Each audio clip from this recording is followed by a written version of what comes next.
I gave them $7,000 a month in secret, but when they saw my real wealth, they wanted millions. I'd been quietly helping them for years, but that wasn't enough. After my sister exposed my net worth, they came demanding luxury, retirement, and a small trust fund for Rachel. Before we get started, hit subscribe and drop a comment. Maybe you've lived through something just as wild, and I might use your story next.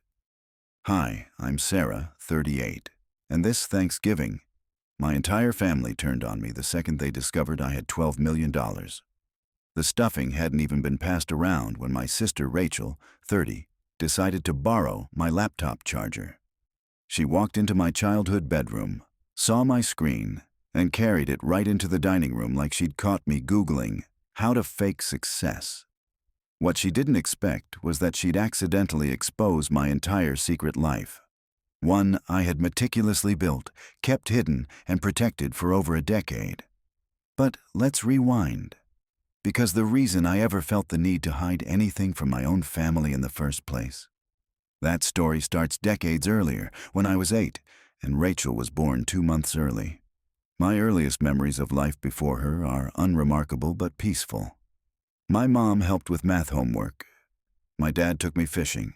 We weren't a Hallmark card, but I had my place. Then Rachel arrived, tiny and fragile and swaddled in tubes. Overnight, our home became a hospital ward. Air purifiers, hand sanitizer stations in every room, bleach wipes everywhere, and new rules. The big one? If I even looked like I might have a cold, I was gone, sent off to Grandma Marie's or Aunt Kelly's. At first, I didn't mind. Grandma had this big, warm house and let me read her entire Nancy Drew collection.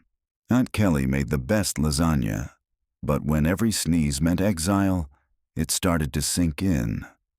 I wasn't being protected. I was being kept away. I was a threat to Rachel's health, and the unspoken message was loud.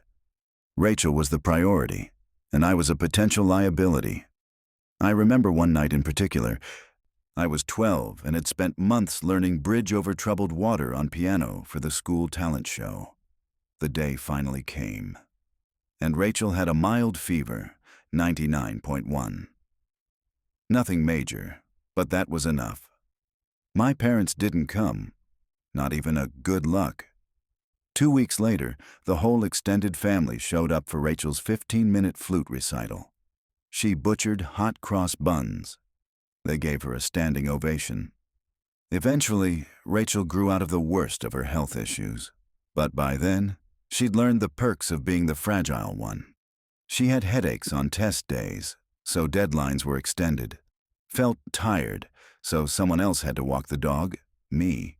Had anxiety about science class, so Mom called the school to rearrange her schedule. I wasn't just expected to understand, I was expected to step aside. But here's the thing about being overlooked. It gives you freedom. No one noticed what I did, so I did everything. While Rachel was busy becoming the star of every school drama production and complaining about the cafeteria food, I became the president of the National Honor Society, joined the debate team, worked part-time at Carson's Diner, and taught myself everything about antiques and vintage jewelry during weekends with Grandma Marie. She had a collection of old costume pieces that fascinated me, and I'd spend hours organizing, cataloging, researching. In high school, I scored a perfect 1600 on the SAT. When I told my mom, she glanced up from helping Rachel with homework and asked me to keep it down. Rachel needed to concentrate. Rachel smirked. Some of us actually have to study, Miss Perfect. I applied to 15 colleges, did all the essays and paperwork myself, got into Yale, Princeton, and Michigan with full scholarships. I chose Michigan. It was far enough to feel free. The day I left for college, my parents couldn't come. Rachel had a cheer competition. Aunt Kelly drove me instead. She handed me an envelope, $500 from Grandma Marie. She said to tell you she's proud of you, Aunt Kelly whispered. It was the first time I remember crying from being seen. College was the great unlearning. I had spent 18 years assuming I was the problem. Too loud, too capable, too healthy, too independent. But in that first cramped dorm room at the University of Michigan, with a $500 envelope from Grandma Marie and no idea what the hell to do with my future, I started seeing the truth. I wasn't the problem. I'd just been born into a family with a very specific orbit, and I was never the center. I thrived in college. Not in the Instagram-perfect football game kind of way. I was the girl in the library until midnight, the one who color-coded her planner and worked double shifts waitressing while finishing research papers. I double-majored in art history and business. Don't ask me how.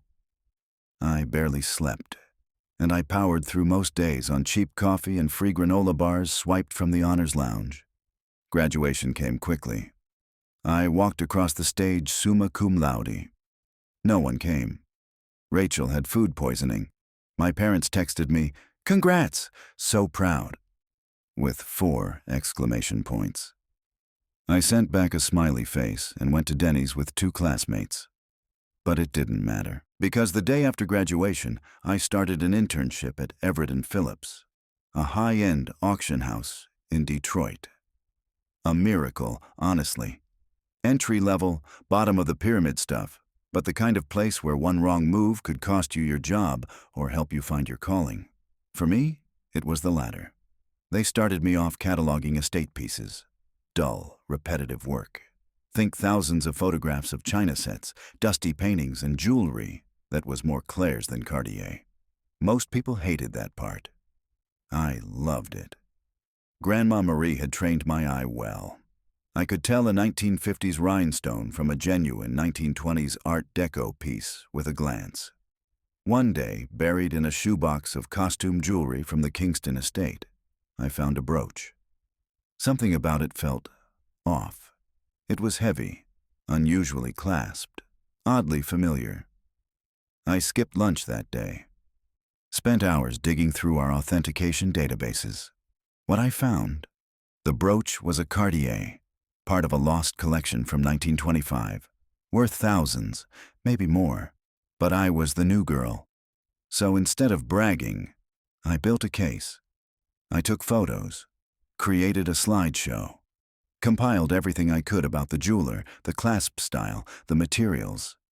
After 2 weeks of obsessive research, I marched into Mr. Harrison's office, my very serious, very intimidating boss, and pitched him the find like it was Shark Tank. He barely looked up from his phone. "We've cataloged those already." I said, "Yes, sir, but I think this one's different. Take a look at the hallmark."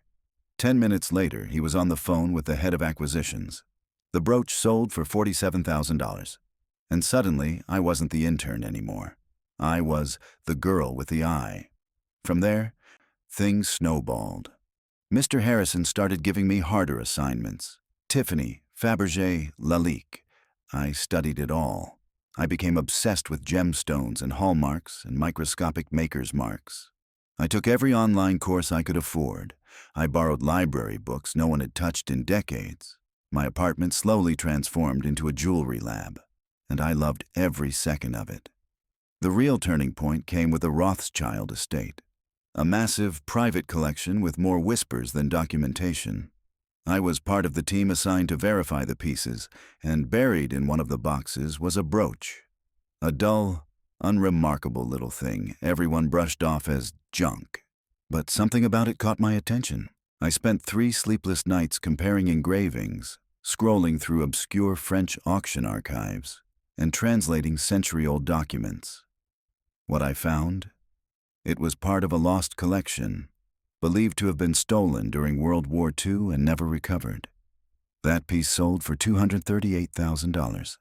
Harrison called me into his office. I expected a raise.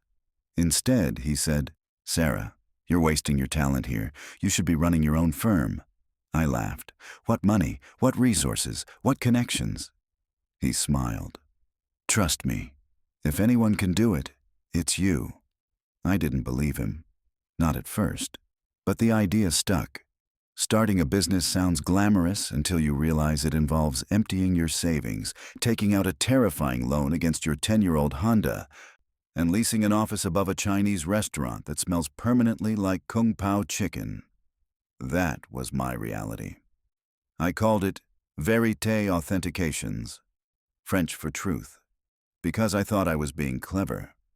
The office was small, a glorified storage closet with flickering fluorescent lights and a window that only opened if you yanked it with both hands. I bought a folding table from Goodwill, found a rolling chair on the curb, cleaned it thoroughly, and hung a dry erase board on the wall that read, "If they don't believe in you, make them regret it." My first clients were antique dealers. Small jobs, modest fees.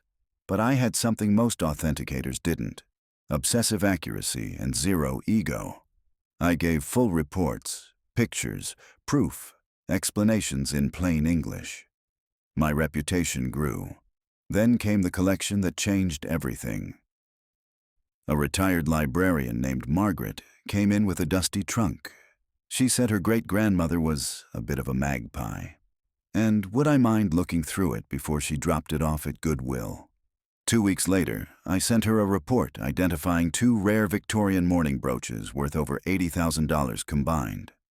Margaret cried, then paid me double, then told every antique collector she knew.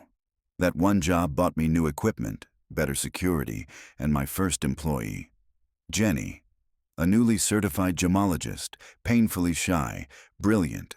She reminded me of me, minus the trauma. I paid her better than standard and made her head of authentication within a year. Verite expanded quickly. Within 18 months, we had real offices in Detroit, then Chicago, and finally New York.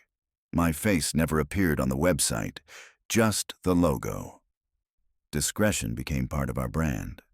Wealthy clients didn't want attention. They wanted results. And I delivered. Meanwhile, back at Sunday dinners, I was still Sarah, the girl who works at the antique shop. Every week I'd show up in a $4,000 blouse that Mom would call cute Target find. Rachel would wave her Michael Kors bag around like it was encrusted in emeralds. While I wore a vintage Boucheron bracelet, no one noticed. I actually started making a game out of it. How luxurious could I go before someone caught on? Answer: they never did. One week, Rachel raved about a designer necklace she got at Nordstrom Rack. I was wearing a one-of-a-kind Van Cleef & Arpels piece I'd just authenticated that morning. She asked if it was Forever 21. I smiled and said, something like that. The irony was delicious. I was negotiating multi-million-dollar deals by day. And by night, eating pot roast while Rachel explained how she got a $500 bonus for posting about her job on LinkedIn.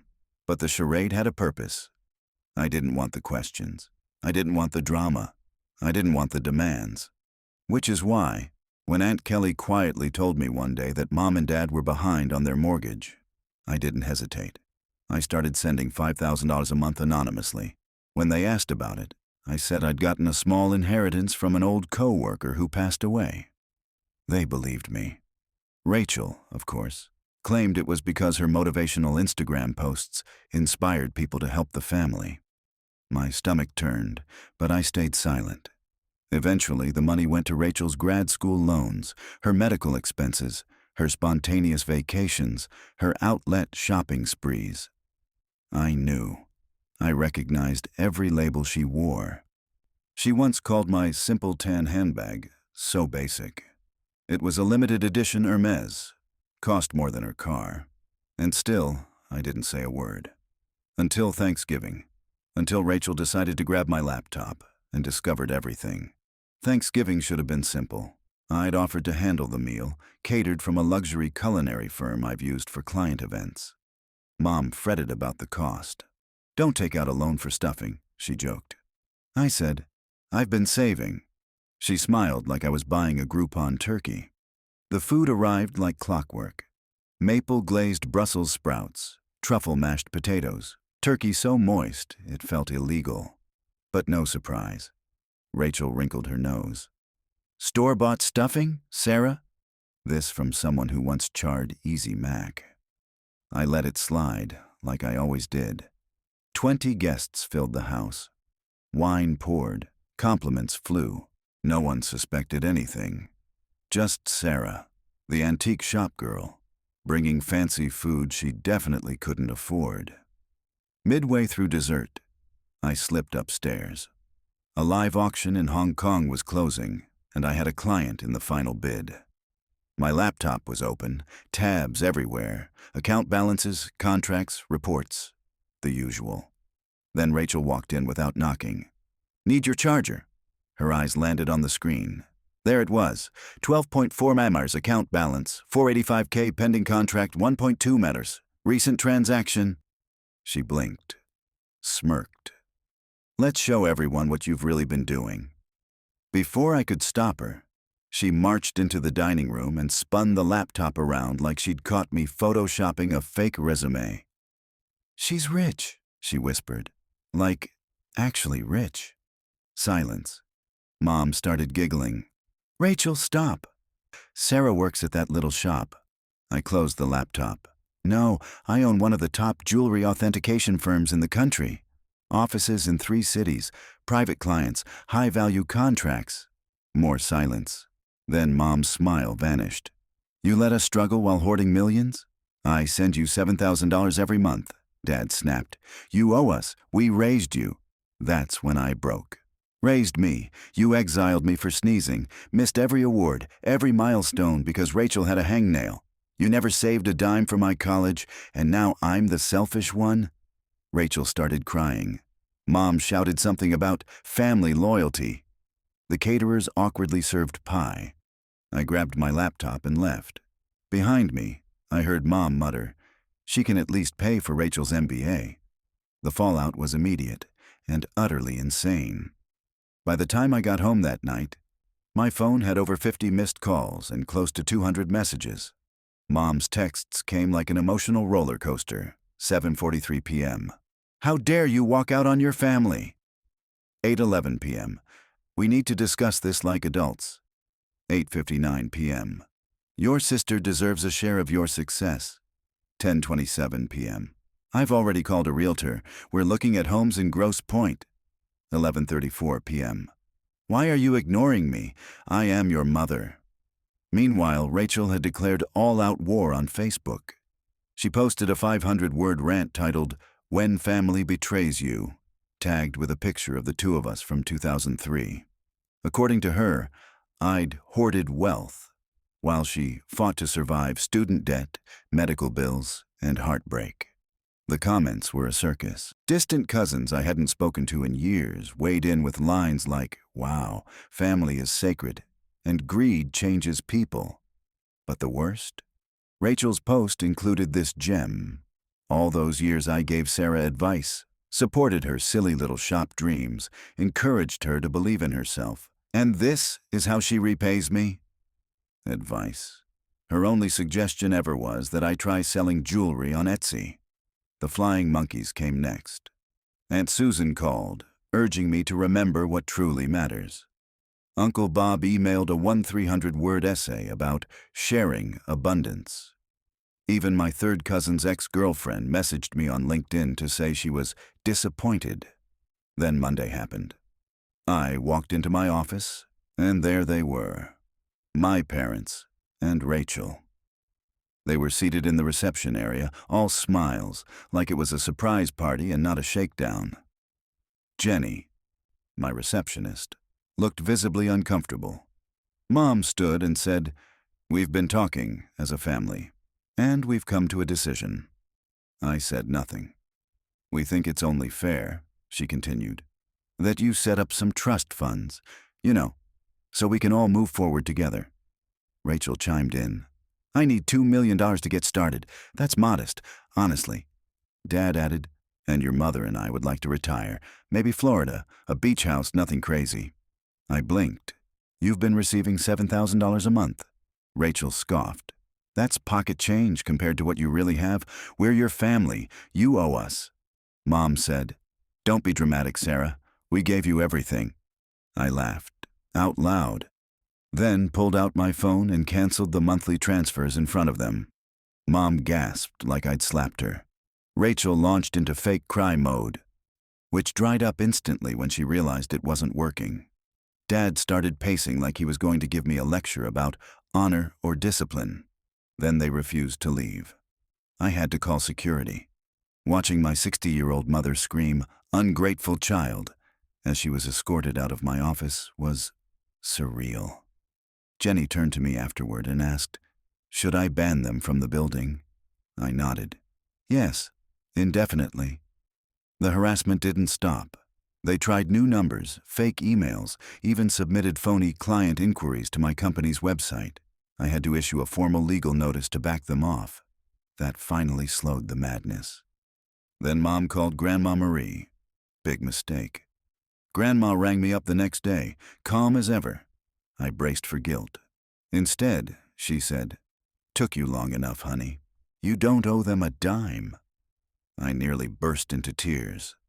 Apparently, Mom tried spinning a sob story. Grandma shut it down fast. "You built something on your own. They don't get to claim it now." Mom didn't speak to her for 2 months. Meanwhile, Rachel went full chaos and launched her own jewelry business. Yes, seriously. One blurry Instagram logo, a too-tight blazer, and captions like, "Vintage glam never fades." According to mutuals, she even told people I'd be mentoring her. I blocked her everywhere. Work, however, boomed. Discreet clients admired how I'd handled things. One even said, "Anyone who can survive that kind of family has my trust." I moved to a new house. Quiet, secure, clean break. As for Mom and Dad, they only stopped when my lawyer made it clear continued contact would equal legal consequences. Their parting message? "We thought you'd be more grateful." Now they tell relatives they never needed my money anyway, and that they're praying for me. Rachel's latest bio reads, "Healing from toxic family." The irony, for the first time in my life, I feel free. 6 months have passed since that Thanksgiving eruption. My house is quiet now. No more phones buzzing with demands. No more Rachel drama disguised as family concern. Just the soft hum of my security system, the glow of vintage pendant lighting, and, on most nights, the peaceful silence of being left alone. My company, thriving. We've expanded into a 4th city. I've hired 2 new specialists, and I'm training a young woman who reminds me eerily of myself at 23, sharp-eyed, bookish, and completely overlooked. Not for long, I told her. The funny part? Since the family reveal, business has only grown. Apparently, my caution and anonymity, even hiding success from family, was a selling point to many clients. One billionaire's estate lawyer told me, "You understand privacy in a way few people do." I didn't correct him. He wasn't wrong.